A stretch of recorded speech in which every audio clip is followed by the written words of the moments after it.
All right, let's try this again. Can you guys hear me now? Can you hear me now? Can you hear me now? All right, guys, if it's ever in the chat room, let me know if you guys can hear me. Not sure what's going on. I see Christopher, Ken, Tara. Anybody? Can you hear me? Oh, okay. Tara says yes. All right. Okay. Technical difficulties as usual. All right. So, welcome back to a Top Secret News radio show. I know I have been missing in action for about a month, and so much has been going on. I can't even keep up with it. It's a whole show in itself.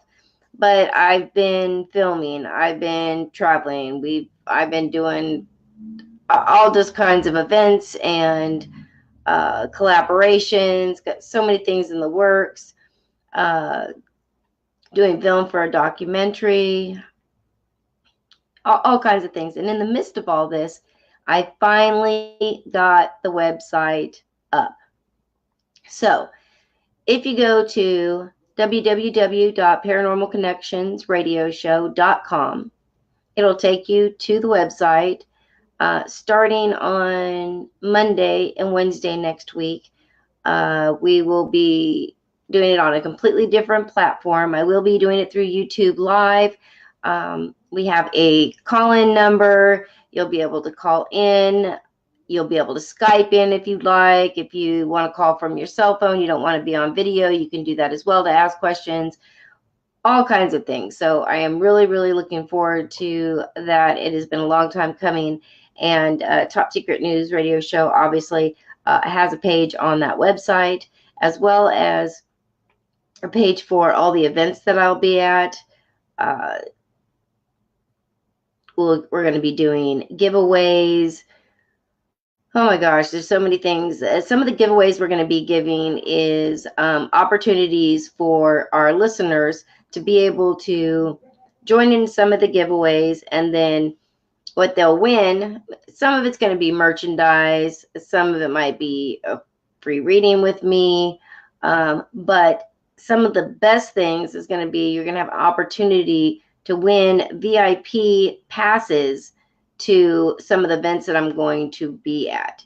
Now, you basically be able to come and hang out. You'll have to get your own airfare, but I'll probably try to pick people in the area or the state that I'll be in. I'm going to be all over the U.S. this year, so they'll get a VIP access pass. You'll be able to co-host the show with me live from the location. You'll be able to do a investigation with me.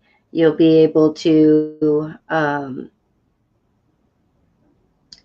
basically attend everything that's going to be going on. But one of the best things is that in November, I will be in Las Vegas, and I will be at the Paraculticon, and it's part of the Shock Fest Horror Festival. And most of you have probably seen, follow the page. Matt and Gil, I've been traveling around with them. Went to the Haunted Winery. We went to the courthouse downtown. We're now going to be going to Virginia City to do a private location. We're also going to be headed out to some other states to do some other filming at some other locations, and it will be for their documentary. And the documentary is going to actually be released at the event itself.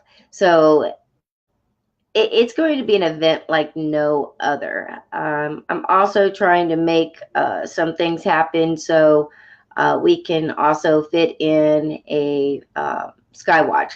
I will tell you, I've only been to Vegas one time, but the one time that I did, I literally was with some of my team members for my birthday. We were walking to the strip, and one of my team members, Mike Fuentes, he actually saw something in the sky. And originally I thought maybe it was like a mylar balloon or something.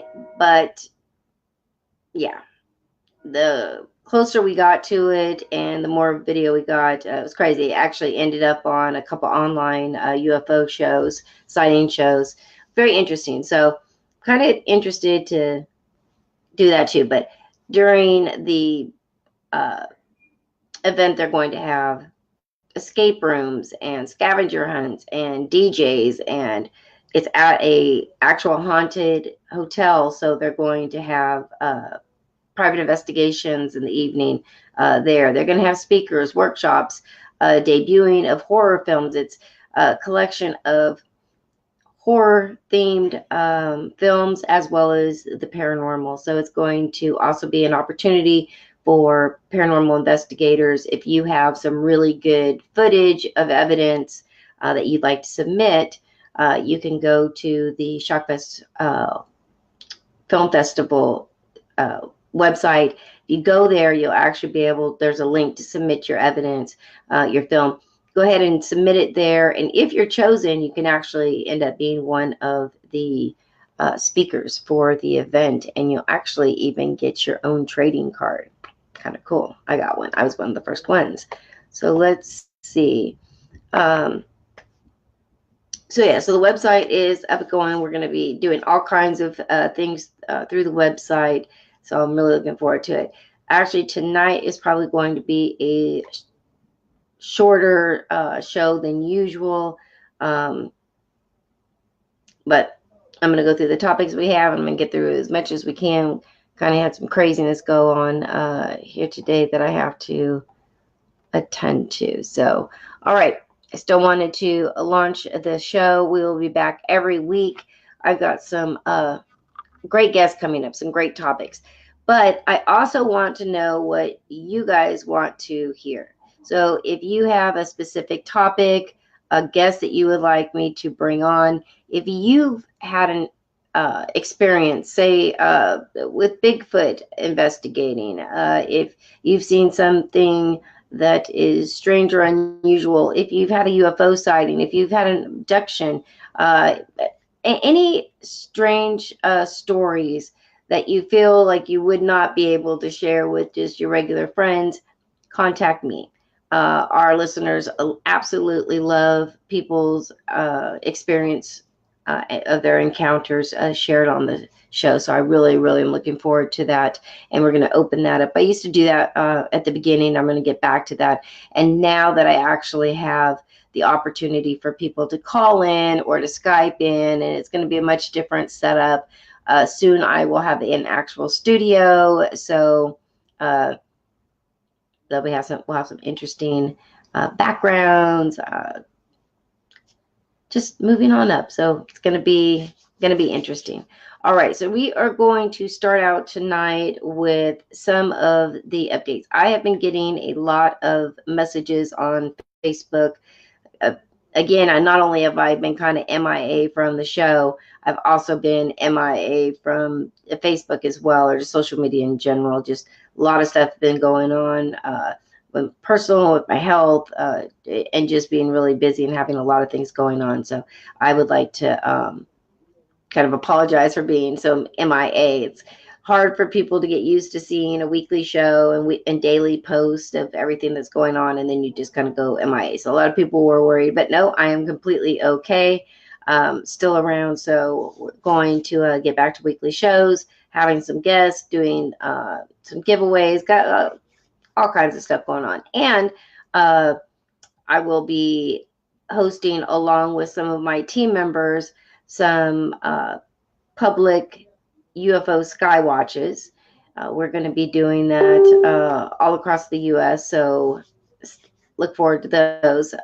So if you live in that area and you'd like to come and hang out with us, definitely it's a very interesting time. Let me see. We've got getting all these messages, so give me just a second, guys.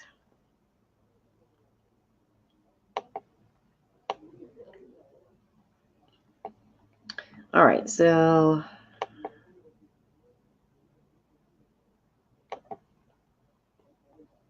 okay. So if you guys have any questions, you can go ahead and post them below in the comment section. So we're going to start out, as I said, a lot of people have been messaging me on Facebook and they have been watching the news closely. And I have since December, since the show that we did on the precog dreams, and what I was saying, my predictions were going to be for the first 6 months. Already 4 months into the year, and just about everything that I spoke about has come to be. And so a lot of people have been paying attention to the news or to the internet. And as soon as they see these things either happen or uh, it happens to be in their area that it goes on, they start kind of flooding me with information. And again, I just put the information out. I try to do some research after the fact to see if anything has happened. But again, my listeners and people who follow my show really kind of keep me updated more than I don't even really have to go do the research. People really let me know what's going on. But again, we have seen a multitude of larger earthquakes as well as major eruptions.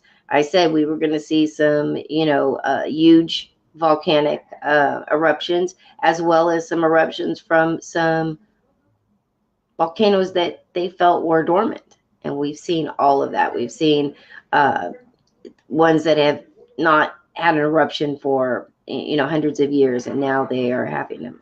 Hold on, guys, just a second. Um, I have people outside my window, like they're super loud.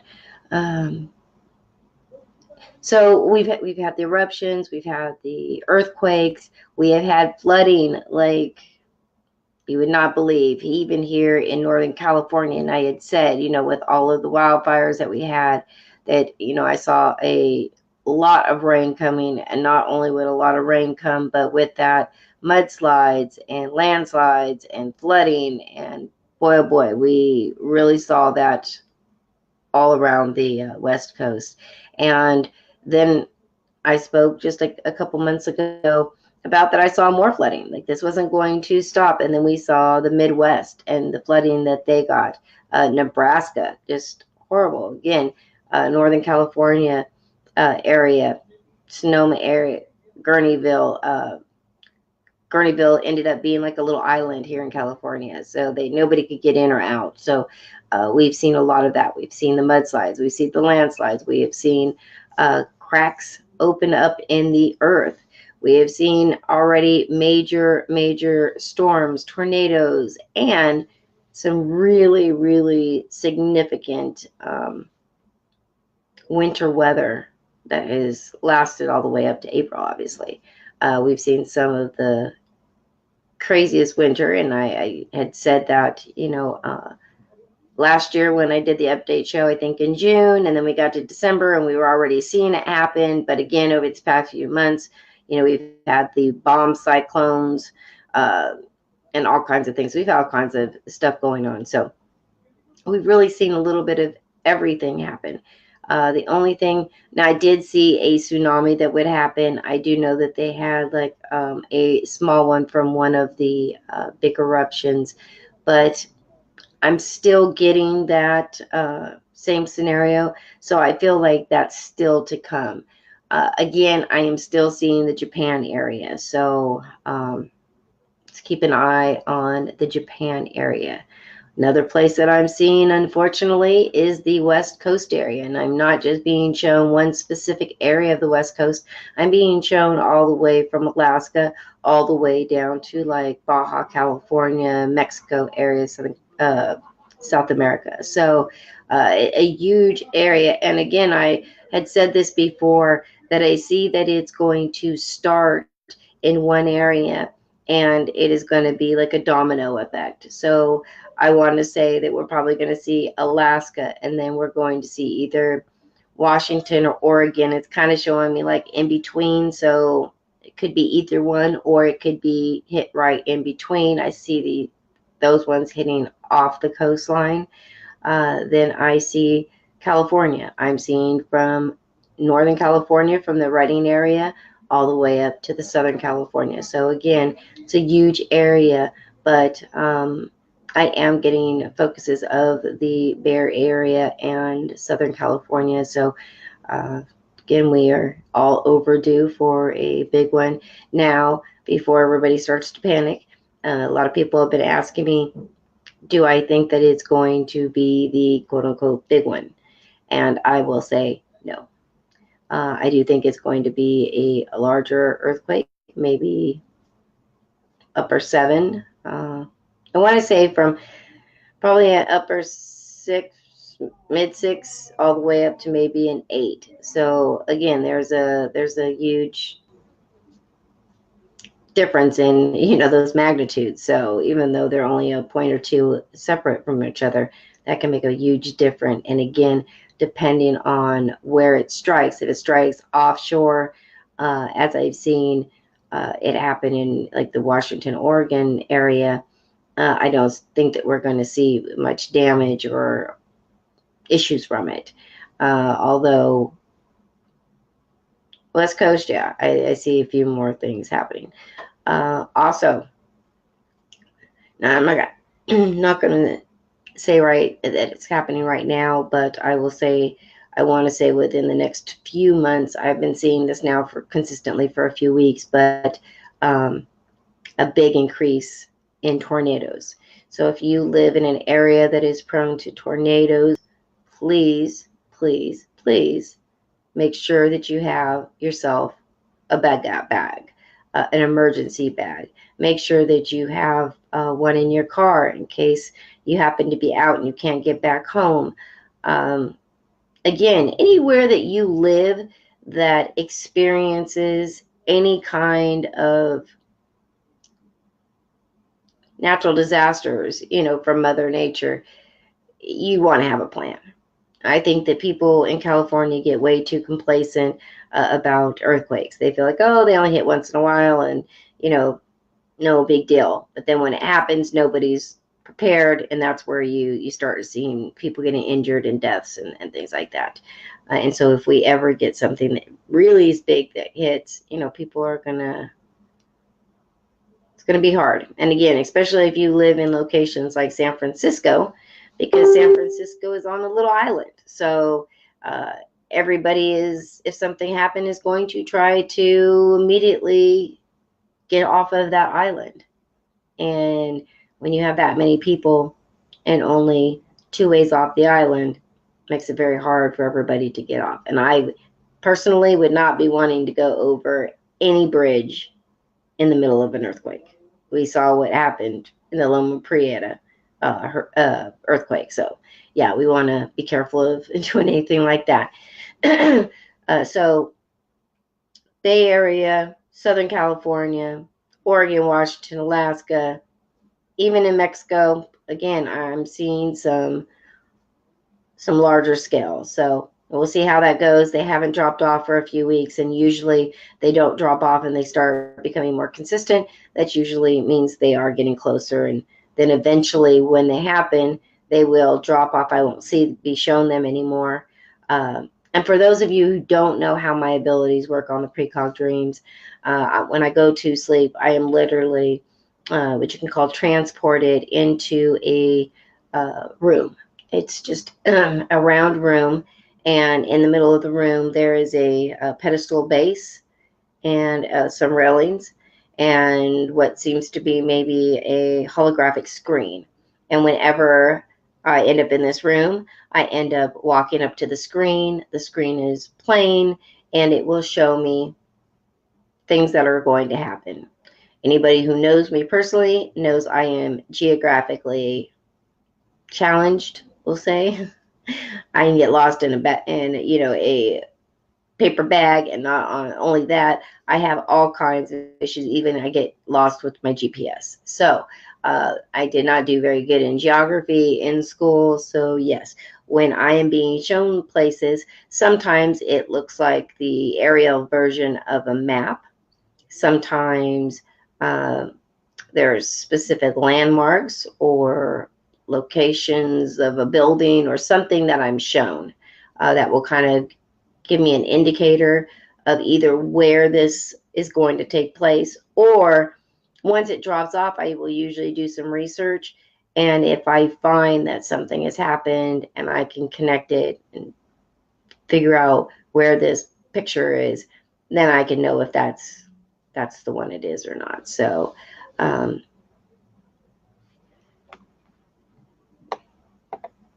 my gosh. All right, so we definitely want to keep an eye on that. So tornadoes, I still see that there's going to be some flooding, and again, I still see a large tsunami happening. Now, I want to say that it is going to be generated like either from Japan or Alaska. I really want to say Japan because Japan is like just really been in my dreams, like back to back to back to back. So, and when they start to happen closer together, normally I'll have them sometimes once a month, sometimes a couple times a month. Sometimes I have them a couple times a week. So I really never know. But the closer that I have them, usually it's closer that it's approaching. So a lot of these things have been going on and increasing for a while. So those are all things that we want to pay attention to. Corvinus says, we recently had an earthquake here in Anchorage, Alaska. And what magnitude was it out there that you just had? I mean, again, I feel like this is going to be a larger one.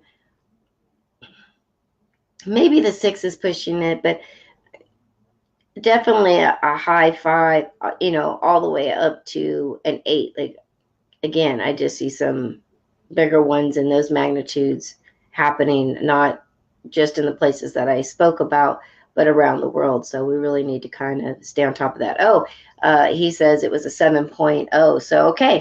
So maybe that is one of them that I said, that I've been seeing. So again, once those happen, we really need to pay attention because, as I said, I see this as a domino effect. So the pressure that we have from the one earthquake is going to kind of push out along the coastline, and I think we're going to see additional earthquakes. So definitely need to kind of stay on top of that.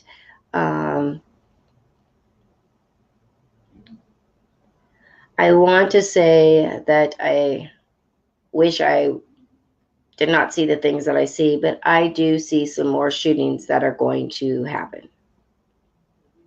Just gonna say. Uh, hey Debbie, how are you? Good, girl. I will see you soon. I actually this weekend I will be at, or this Saturday I will be in Fresno at Gaia Fest 2019. So it's going to be a good one. So I will see you there, my friend. So yeah, I do see some additional shootings happen, and I will tell you that sometime between now and the end of the summer, I see another big false flag shooting that is going to happen. So if you see it, it will definitely make major news because, of course, it's a false flag. So if you see something like that, just try to remember that, I warned about this. So these are just some of the things that I know are coming. So I just want to make sure that I let everybody know.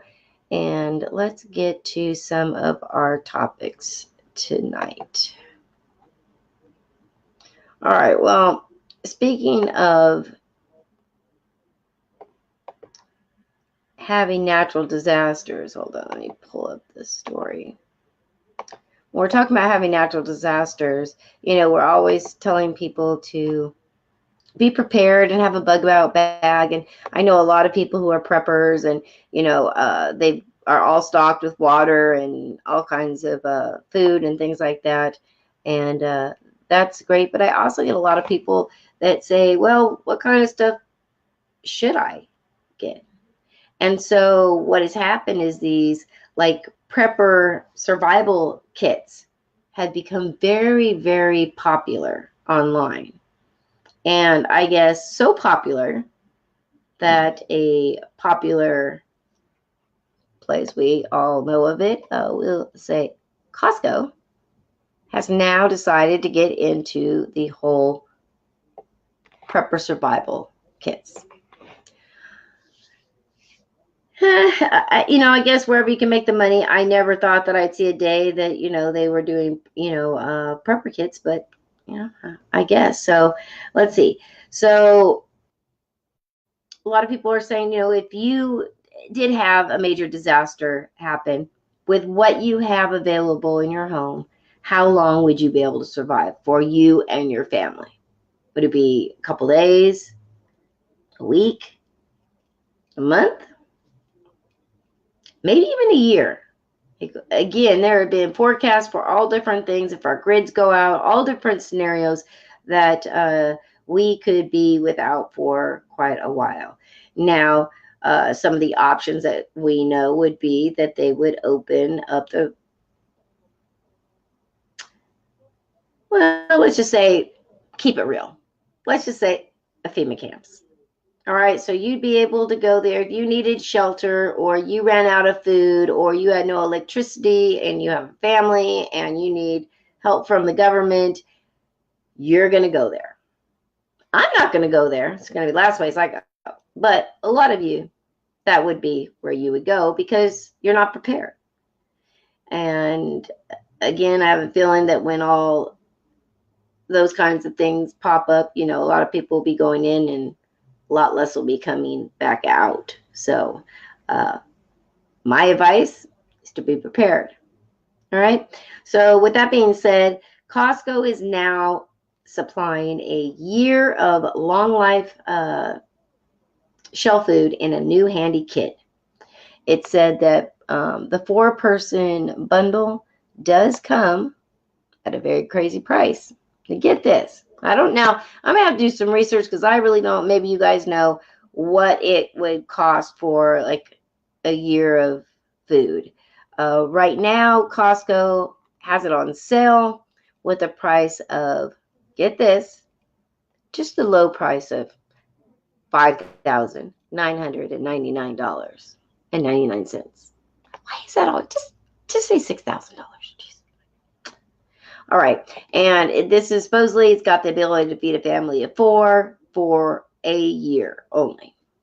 There are, of course, less expensive options. For example, if you just wanted to get a single person food kit for at least 1 year, that 1 year kit would cost you $999.99. So $1,000. With that being said, you might want to look more closely to the detail because actually the family size for 4 people ends up being a lot more than if you just bought the individual one. So I guess you'd have to figure out how many thousands of dollars you wanted to do it. So let's see what they have in here. So it says, ignoring the fact that it's a huge amount of food, the math suggests that it's actually a decent bundle.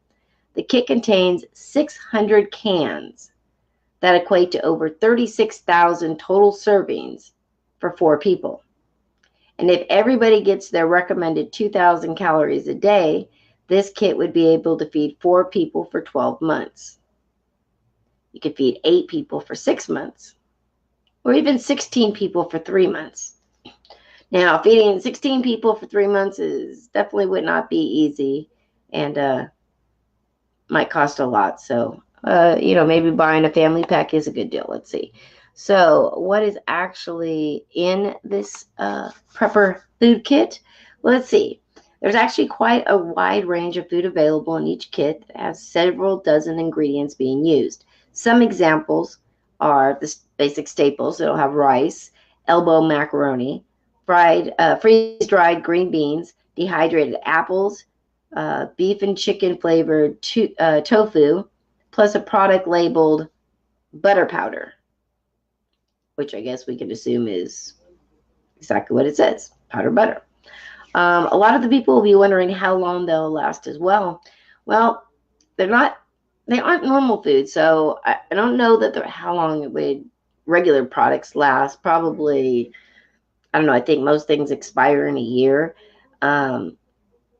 But these products actually have an expiration date that's, get this, 30 years away.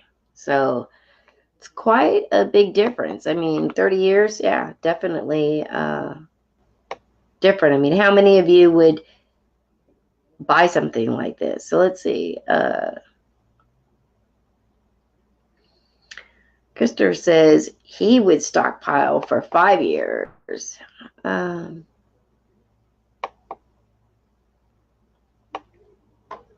My only thing is like stockpiling for that long of time. What about if you can't stay in that location? Or what about if something major happens and you can't get back to your home? Now you've got, a year's or 5 years worth of like stockpiled food somewhere that somebody's going to be able to go and, loot, and they're going to be able to eat, but you're not going to be able to get back to it. So you're going to kind of be screwed. So I'm always kind of on the border. Like I would probably have to buy it, and like I have like a couple different locations. Like I have a location that I've got like some stuff stockpiled up at a friend's cabin, and it's up in the hills and stuff like that. So I got things up there, got things at another friend's house, and then I've got stuff at my own as well. Oops, hold on just a second.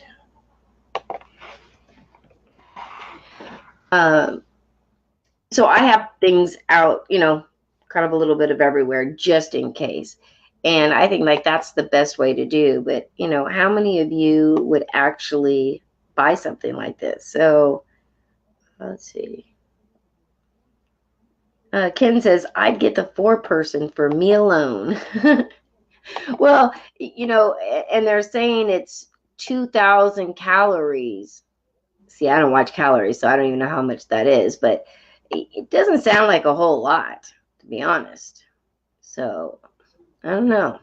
$6,000, I don't know. Rev Dev Miller says, you can make your own. What's going on? All right, says you can make your own. All that stuff individually are on Amazon, powdered, anything from butter to eggs. You can do freeze dry and do canning. Now, I do have to agree, Debbie, I've done canning forever, as long as I can remember. We had gardens, and so of course we canned everything at the end of the season so it didn't go bad. So I'm very used to that. From my understanding, some of these packaged freeze-dried food are not so bad. And I guess in a scenario, I mean, this just tells you how spoiled we are in the U.S. Just to be honest. I mean, if you look at it, we would be bitching about having to have some freeze-dried eggs or something where, again, we could have nothing at all. So, yeah, I don't know. Again, I don't know that I'd want to pay $6,000, but it's something. Hey, Lisa. Hey, beautiful. Nice to see you. And Debbie Miller says, most important is have a way to get clean water. And that's very true. Now, that is something that I do recommend that everybody invest in, is the water purifiers. And you can actually, they have straws that will purify water. They have like a purifying filterization setups. Even like the Brita type filters, will filter out a lot of the contaminants of water if your water is dark or any issues.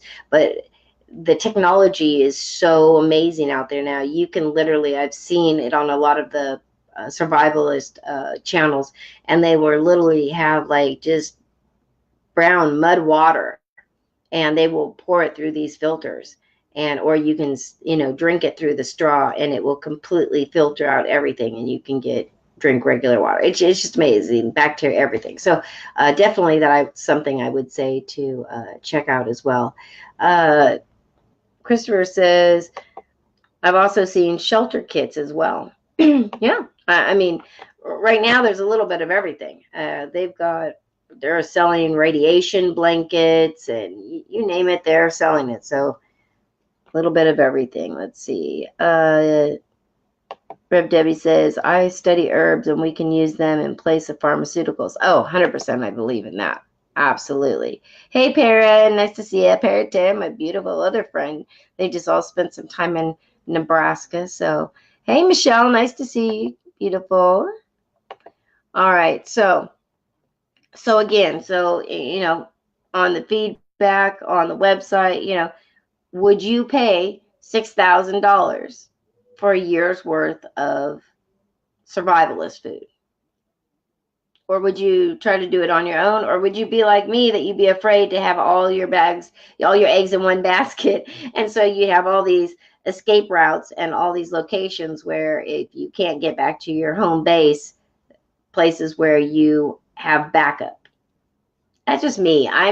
Because I've got the Final Destination. Hey, Pam, nice to see you. Since I have the Final Destination luck, I don't push my luck on things like that. So I always, in everything I do, I always have a plan A, plan B, plan C. And if it's all screwed up, I even have if it's all screwed up plan. So I always, always, always have backup plans in anything and everything I do. So, let's see. I'm going to go ahead and go to the next one because I only got about 20 minutes left tonight. All right. So we were recently on one of the shows last year and this year. I was talking about the facial recognition. And, people were saying, oh, I'm not so worried about it. We were talking about also the new national ID that is required of anybody in the U.S., that if you're going to travel on an airplane, a train, a boat, any of the above, or enter a federal building, you will have to have this national ID or you will not allow to be on that. So we talked a lot about it because the airlines are, they've been telling us for probably 3 years now that by 2020, you have to have this new ID. And if you don't have it, you will not be able to board a plane. Well, now again, it's extended it. You will also not be able to get on a boat or on trains or any kind of public transportation without having one of these IDs. Another way to track us. And yes, they will have RFID in them. We already they started rolling that out with the new ones. So it's already out there. But this is taking it a little step further. We were also talking about how China had really kind of opened Pandora's box because they, year before last, had decided that they were now going to tell their public out there in China that they are monitored everywhere they go and that they were going to be ranked with a social credit score rating. And so if you don't pay your bills or you go on social media and you talk about things you shouldn't, you will get a negative strike and it will keep you from being able to say go to certain restaurants or be able to rent a car or rent a room anywhere or purchase an airline ticket, or you could even be banned from social media, all these different things. And I just thought, oh, wow, it's bad enough if we don't have a credit score, but now we're going to have a social score on how you act in public. And so basically they have cameras everywhere and not regular cameras. I mean, we say, yeah, we've got cameras everywhere in the US too, but these are special cameras. All of their cameras are high-tech facial recognition software. So they can track you. I've talked on the show about Detroit a few years ago. They had tried to roll out a beta program of a facial recognition software that they were putting in the gang and drug areas of town. So basically, right in the hood, the projects, and they would be able to use them for quote unquote pre-crime. So if you were known to be a criminal and they're watching you on all of these cameras, and the algorithms of the software seem to point in a direction where it feels that you may commit another crime in the future, then you could actually be contacted by the police, or eventually what they wanted is that you could be arrested. Now, I was all up in arms because boy, oh boy, was that going to be a bad idea. And so again, it's always the other countries that, put all this stuff out there, try to make it like, oh, it works fine. But no, there's always a downside to all of this surveillance. So, all right. So when we're talking about this article, we're going to realize that most people really do not realize the full extent of this surveillance. So even I think the elites don't even have the courage to reveal the extent of the surveillance that we have in our country here.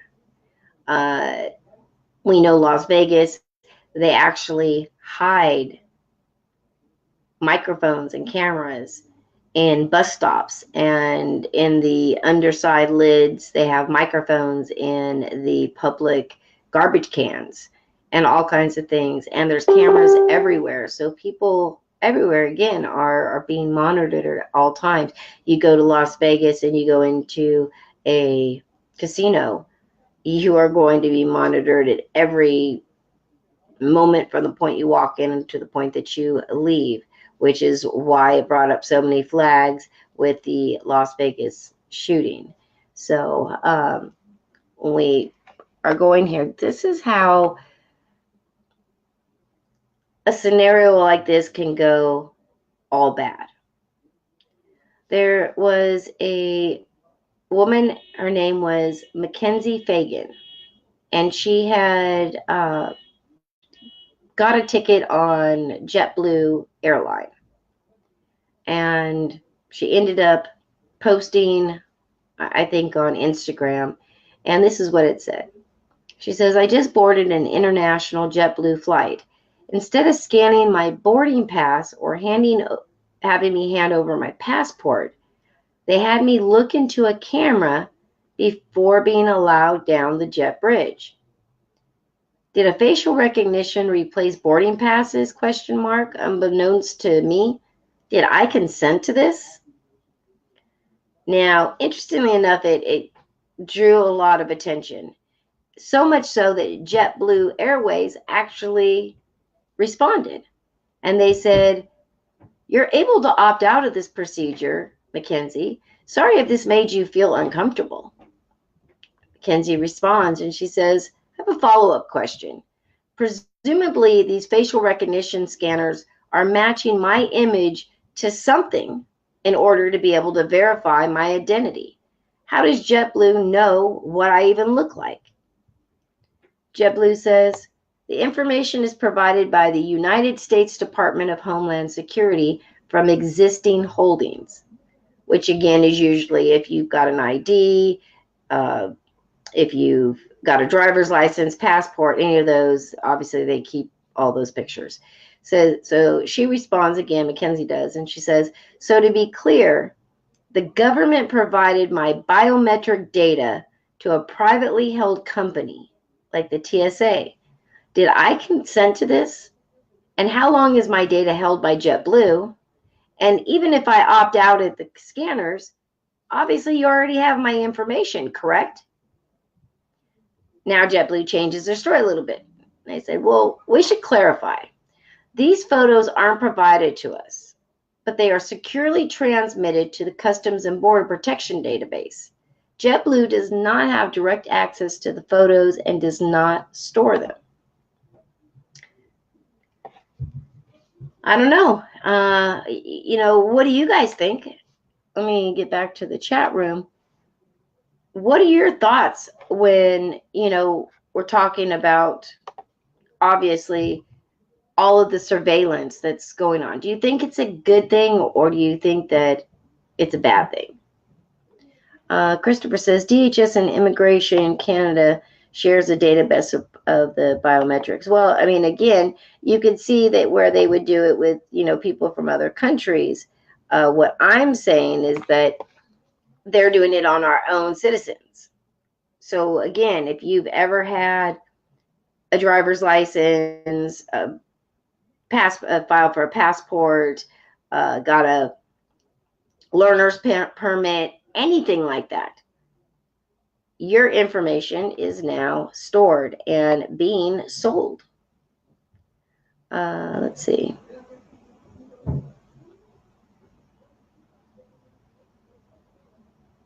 Sorry, guys, I missed a lot of your questions, so let me just kind of. Oops, sorry.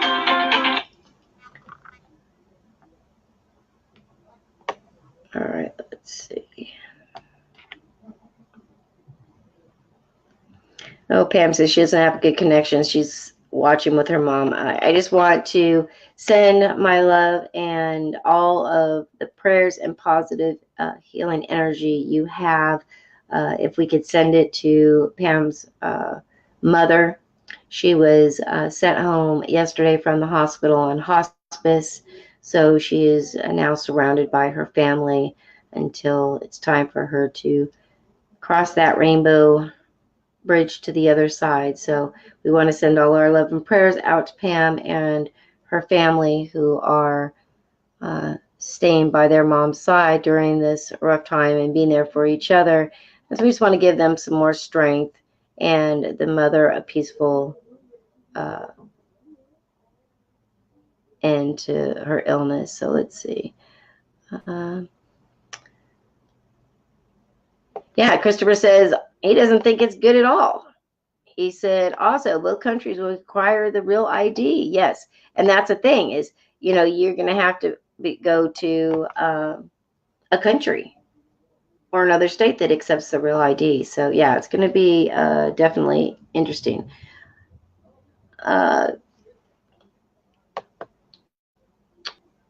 Corinna says, yeah, open borders with Mexico and Canada will be crazy. I don't know about all that. I don't know about them opening the borders with Mexico. I don't think that's happening. If we were going to open the borders, we wouldn't be building a wall. So don't think that's going to happen anytime soon. So, hey, Stacy, nice to see you, hun. But yeah, so it's going to be necessary for travel to all 50 states and Canadian provinces. So yeah, it's definitely going to be interesting for sure. I don't know that it's going to be a good thing. So again, real ID, facial recognition, when is enough enough? And we're losing our privacy more and more every single day, but we're giving up the rights to it. We're agreeing to all of this. I mean, it's absolutely ridiculous. I mean, people can't live without their technology, and everybody needs to have a smart TV so they don't have to go to their computer to Skype, or on their phone. Now they can do it on their television. So all the different things that, again, we talked about it on the show. It's been proven that, all of these smart devices do have cameras and microphones, and they do record. They can be hacked. They do listen and record the conversations that are going on around you. It's used for the algorithms. So again, be very careful of how much technology and how much of your rights of privacy you're giving away. So, all right, that being said, let's go ahead and move on to the next one. All right, so got a couple more. Grab this one real quick. I found this one pretty interesting. So the U.S. Navy is now creating guidelines for their enlisted in when it comes to reporting UFO sightings. So this is interesting. So in recent years, UFO sightings have seemingly increased in numbers, and with there being thousands upon thousands every year now, they are seen as just conspiracy theorists trying to get a bit of attention, and they're usually dismissed without, really any thought.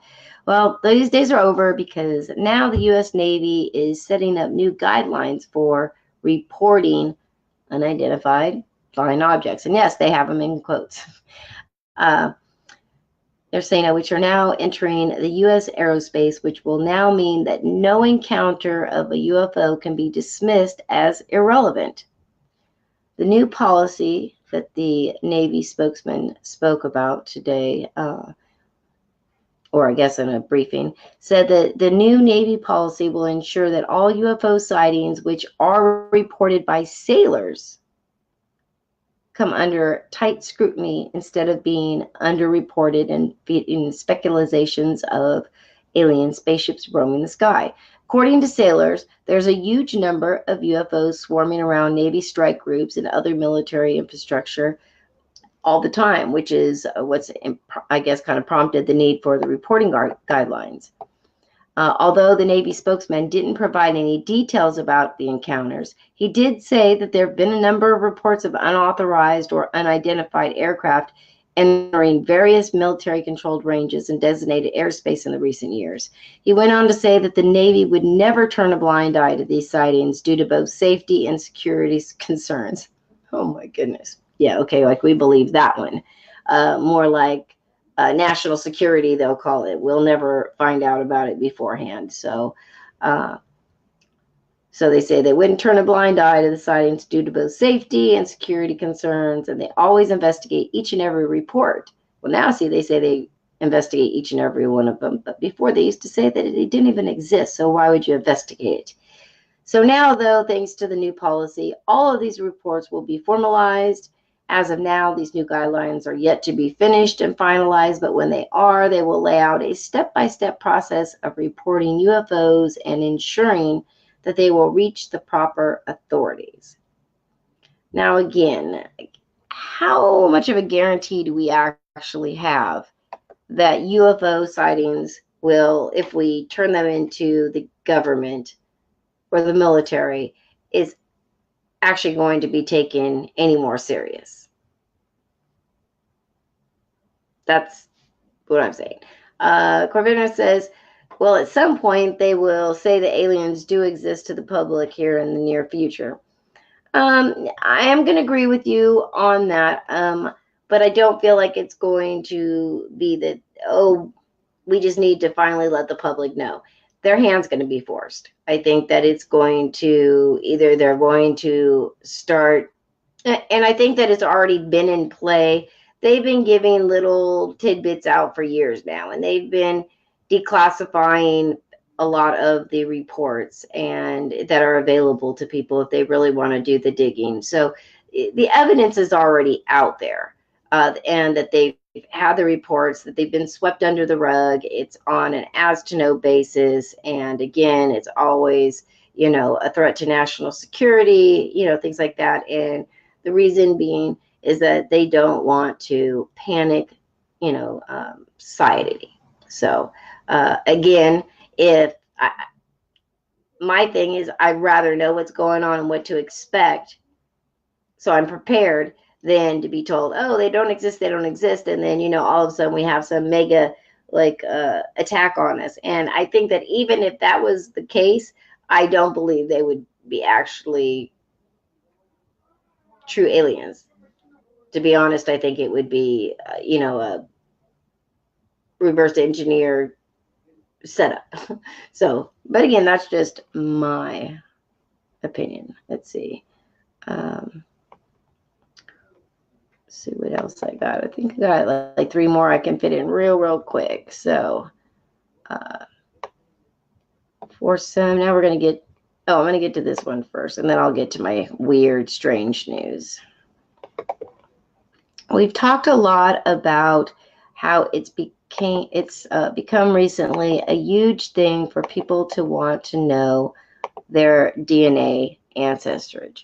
And so you have all of these different Ancestry.com, Family Tree DNA, all the different ones that they have out there. Well, here's another, again, I've said all the time, would I like to know where all my heritage is and have, those connections and everything? Sure. But the way that I have to do it to obtain it, do I want to do that? Do I want to give my DNA? Absolutely not, because I've always said, with the way that the government is now, the DNA is going to go into a database. At some point, they are going to get our DNA through this, and what a better way than to get it from a place that you already sign away and donate your DNA in order to get a report back on where you're from. So, with that being said, Family DNA says that it's their moral responsibility to give your DNA to the FBI. So the genealogy website says users have a moral responsibility to share their DNA with the FBI. One of the most popular DNA ancestry companies has appealed to its user to allow them to share genetic material with the FBI to help them catch violent criminals. The use of DNA ancestry websites by law enforcement recently came into the public attention last April when officials here in California, right up the street from where I lived, announced that they had used information from a genealogy website to determine the identity of the notorious Golden State Killer. Now, in this case, the detectives had accessed publicly shared raw data on the website's GED match. However, it was revealed just 2 months ago that an investigation by BuzzFeed News that there's a popular website named Family Tree DNA, and they had been willingly sharing genetic information with law enforcement agencies. So Family Tree DNA now seems to be leaning into this potentially damaging revelation with a new campaign called Family Wants Answers. The campaign is being publicly fronted by Ed Smart, the father of the abducted teenager Elizabeth Smart, who said that the DNA information accrued on these genealogy websites could provide the crucial missing links for detectives investigating violent crimes. According to the company, the users ought to consider sharing this information a moral responsibility. Now, again, it's something, if you wanted to do that, that's fine. Yes, could it be a very positive thing that could help solve violent crimes or save lives or bring closure to families? Absolutely. But at what point can this turn bad? And I personally see all kinds of ways that this could turn bad. And I always say, look to the movies that have been seeing over the years about stuff like this, the whole pre-crime, and being falsely accused, found guilty, and sentenced over DNA that hasn't even been legit.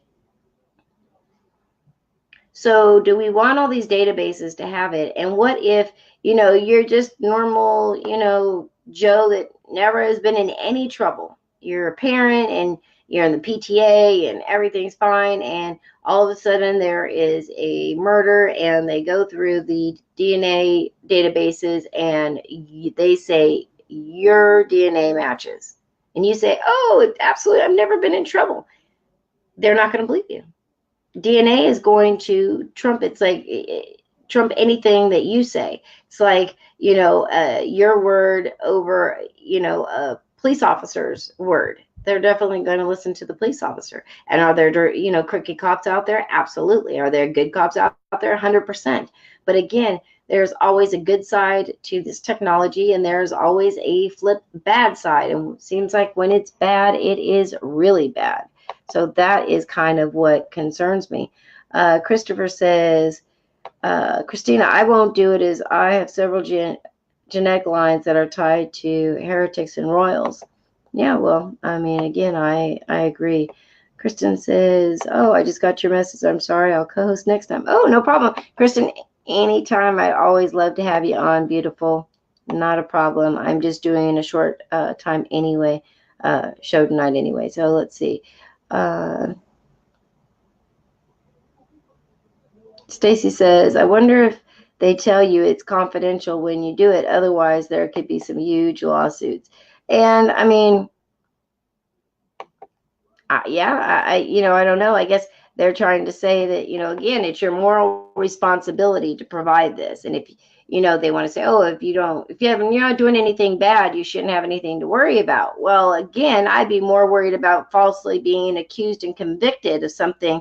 And again, even without these databases, we have seen faulty DNA results convict people for murder, and have they gone, and been executed, or people that have been on death row for 20, 30 years, only to find out that the DNA was faulty in the beginning and the person didn't do it.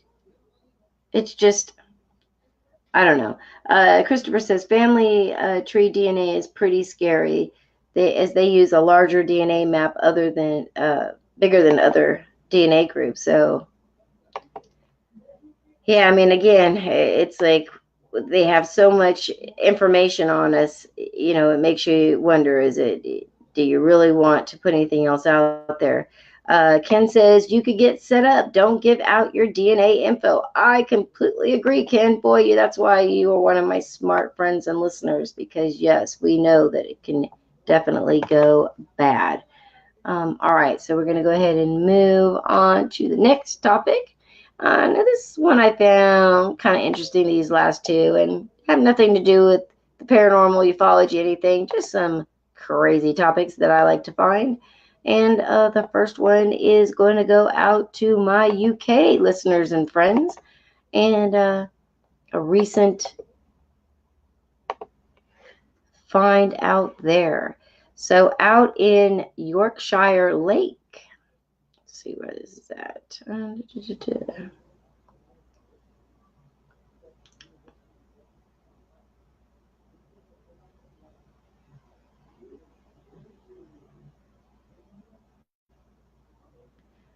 Oh, I don't know where the Yorkshire is at. Maybe I guess it was. I guess I read it wrong. So anyway, let's go ahead and read this. It says, remember those low budget comedy horror films, etc., where ancient piranhas escaped into the lakes and swimming pools?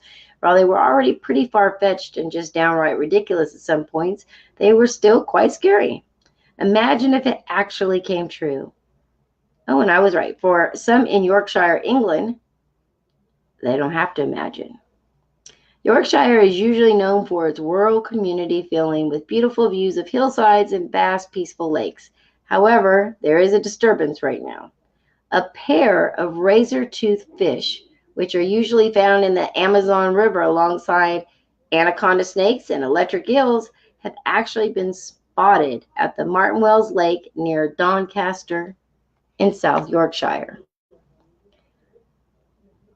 Recently, a number of the residents had noticed a sharp decline in the number of ducks, ducklings, and the native fish at this beautiful spot. This discovery had led them to believe that they didn't die of natural causes. And furthermore, there was some speculation that even some pet dogs and small children crawling in the water could be next to disappear. One woman, whose name was Tony Hooper, she's a full-time mom from Doncaster, saw the fish when she was out walking with her family. In an interview, the 32-year-old said that she simply couldn't believe it, and after she realized what it was, it sent shivers down her spine. She goes on to describe how popular the area is with all types of people, such as families, dog walkers, and even fishermen. It's always busy there. There's also a play park nearby, so there might be kids going paddling in the water. Teenagers go swimming there too. All of this just adds to the scariness of what they might have had no idea what lurks in the water beneath them. And before they know it, it's already too late. Hooper was out with her family on Sunday to go and feed the ducks, but there were only one or two ducklings even around. She thought, where's all the wildlife gone? Well, another resident stated that her concern, saying that it was not the sort of thing that anyone would expect. Lisa Holmes said that she presumed that the pair of fish were simply pets that someone no longer wanted, and so they dumped them in the lake. Whether they were pets or not, they're there now and they're not going to be messed around with. They are a pair of sharp teeth piranhas. While the fatal piranha attacks on humans are quite rare, they aren't unheard of. And most experts say that the attacks will usually take place when the fish are stressed or threatened, such as when the water levels are low during the dry season or when food is scarce. Unfortunately for the parents with small children who go swimming there, splashing is known to attract the piranha, meaning that any children playing or trying to cool down could be a potential target for this fish. They said most attacks on humans normally only result in minor injuries, but they are occasionally more serious. And as stated earlier, fatal attacks aren't unheard of. For example, in 2011, a drunk 18-year-old boy was killed in Bolivia by a bunch of piranha, while a 5-year-old Brazilian girl died in 2016 when her grandmother's boat capsized during a family holiday in their waters. These are just two, but there have been more. So it, I say this because I've done so many shows. I did a show with Renee years ago where we were talking about in Lake Michigan. They found a red-bellied pacu in Lake Michigan. Again, another fish from the Amazon. And it's got these huge teeth that look like a damn pair of dentures, human dentures in a fish, mouth. Crazy. And they are from the piranha family as well. And they are known because what people who are attacked, these fish go right for the testicles of men and would bite them off in one bite and castrate it. And now we got them in the US. And people ask me all the time why I'm scared and I stay out of the water. That is why. Let's see.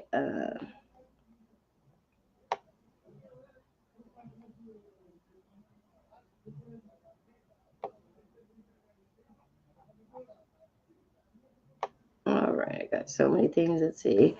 Oh, Stacy, I see your comment. Stacy said that they now have companies that are chipping their employees, and if you don't get chipped, you don't work there. It's also available for children. Yeah, you are absolutely right, Stacy. We actually had a lot of companies here in California that were testing that, and a lot of crazy people wanted the job so bad that they said yes. So they can get in by just waving their hand. They can also purchase food from the cafeteria without needing to have any kind of credit card or anything like that. So again, the Netherlands put a big trial out with this. It was very huge there. In third world countries, yes, they started chipping the children because third world countries where children were being abducted a lot, they were saying, well, at least you'd be able to find the child's body, but not really. I mean, if this became a big thing and you had a kidnapper and they don't want you to find you, they just cut the RFID chip out of you. So I don't know that that would really distract anything. But again, if you can program a chip to do all of these things in your body, I feel that you could be used for very bad purposes as well. So I will stay away from that. Let's see. Melissa says, piranha, don't dump your pet fish thinking you're doing them a favor. And I have to agree with you, Melissa, because I've told this story before, but when I got a divorce from my first husband, and this was in like the late 80s, he ended up, my ex-husband got with the girl he cheated on me with, and they went to Mexico, and my ex-husband had bought a pair of piranhas and somehow smuggled them across the border and brought them back. Now he had done this, like we had a parrot one time, like, the big parrots, yeah, like they go over there and they sell them on the side of the road in Mexico. So anyway, I found out that he had bought my son and daughter a pair of piranhas. and they literally had them in the fish tank at their house. And when I found out, I had an absolute fit. And I literally told my ex that I was going to turn him in, and I was going to have him arrested, and he wouldn't be able to see the kids anymore for putting them in that kind of danger. So what does his dumbass do? Well, he got rid of them, all right. And he's like, oh, I'll get rid of them. And he went and dumped them in our local river. Again, more reasons of why I do not go into bodies of water that I cannot see through to the ground. I don't want to be in with fighting fish or anything that may be under there, including alligators, snakes, sharks, like anything that could be in the water. Too many things to notate at this point. But with that being said, I'm going to go on to my last topic. And let me get this one. Everybody knows about my fear of water and my fear of alligators and great white sharks. So when I was sent this article by one of my friends, thank you so much, you know who you are. Yeah, I've always said that there are megalodons out there. Nobody believes me, but there have been pictures that are showing that there are some much bigger great whites than we ever imagined. Blue is one of them.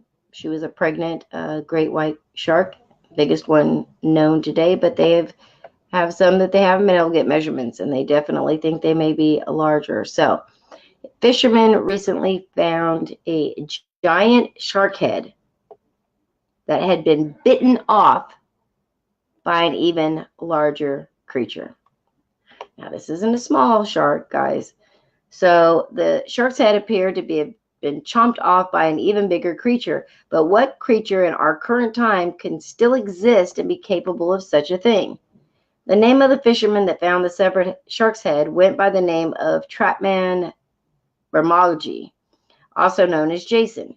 He was trying to catch some smaller sharks off the coast of Sydney that day, but instead he pulled up the decapitated shark's head, which weighed about 100 kilograms. And this thing is like gigantic, guys. Like, I'm having a feeling like whatever he probably hooked a smaller shark, and maybe this big great white came and hooked on to the line, and then something even bigger than that came and chomped him, because the only thing that's left of this great white is its head. And I'm going to put the link so people can see it for themselves. So let's see. Jason said he thought he had seen it all, but at that moment he found a marlin bill that was embedded into the decapitated mako shark's head.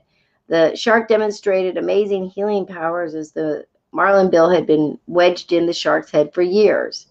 He wrote on a post on Facebook saying that the shark's head was all they got back from the monster mako, and it was unfortunate that they didn't see what ate it, but it must have been impressive. Could it have been a surviving megalodon that ripped off the mako shark's head? I think so. This may not seem possible, as the megalodon was supposedly wiped out by cosmic radiation about 2.6 million years ago. But whatever the creature is that had this mako shark for dinner, it was huge. So I'm going to show you guys. Hold on just a second. So if it wasn't a megalodon, what could have consumed this mako shark? Well, let's see. The adult mako sharks can grow up to 4.5 meters in length and can weigh over 500 kilograms, where the great whites can grow about 6.4 meters and weigh between 600 and 1,800 kilograms. However, some of the larger great white sharks have been documented to weigh up to 2,270 kilograms. So if one of these larger great white sharks was really hungry or spoiling for a fight with a mako shark, then this might explain why the mako shark head was ripped off. All I know is it was huge. So let me actually show this to you guys real quick. I think I can do the screen share real quick.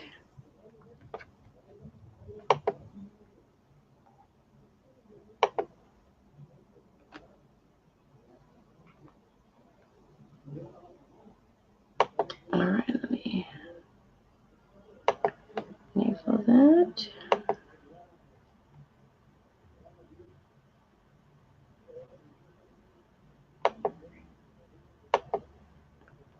All right, so let me see if it works now.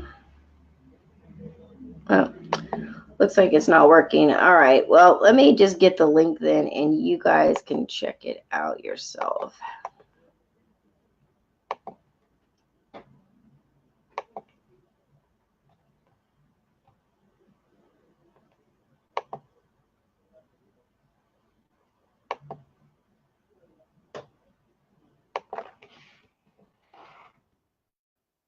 All right, let me get to the comments, and I'll put it in real quick. I don't know, again, it's pretty big one, so you tell me what you think. All right, here is the link.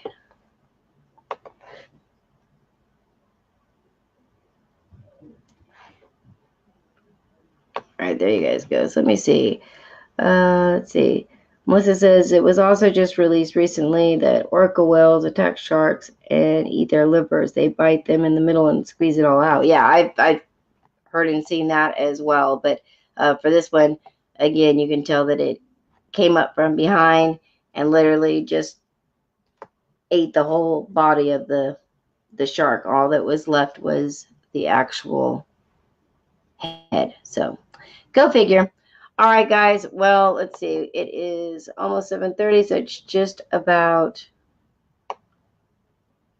time for me to. Yeah, Melissa says, we've only explored 5% of our oceans, which is very, very true. Oh, and Christopher says they found a 12-foot gator in a creek in my city last summer. I'm supposed to be going to Pennsylvania in like July. So I don't need any alligators there. Jeez. All right, everybody. I will be back on Monday night for Paranormal Connections. Again, you'll be able to check it out on the website. Everybody go to the website, www.paranormalconnectionsradioshow.com. Go leave us some feedback over there. Let us know what you think of the site. You'll be able to watch the show live on the website. You won't have to go through Facebook. You won't have to go through any of them. You'll be able to watch it right there on the website live. And then at that point, if you have a question, if you want to come on the show and share a story, you have a call-in number that you can call, or you can call in on Skype, or you can do video on Skype. So a lot of great things coming, and Wednesday shows will be the same. We just had to use this platform because we ran into a few problems after the launch. So again, I will see everybody next week. Let me know the topics, guests, things you want to hear on the show. Make sure that we do it. All right, everybody, have a great week. Have a great weekend, and I will see everybody next week. Bye, everybody.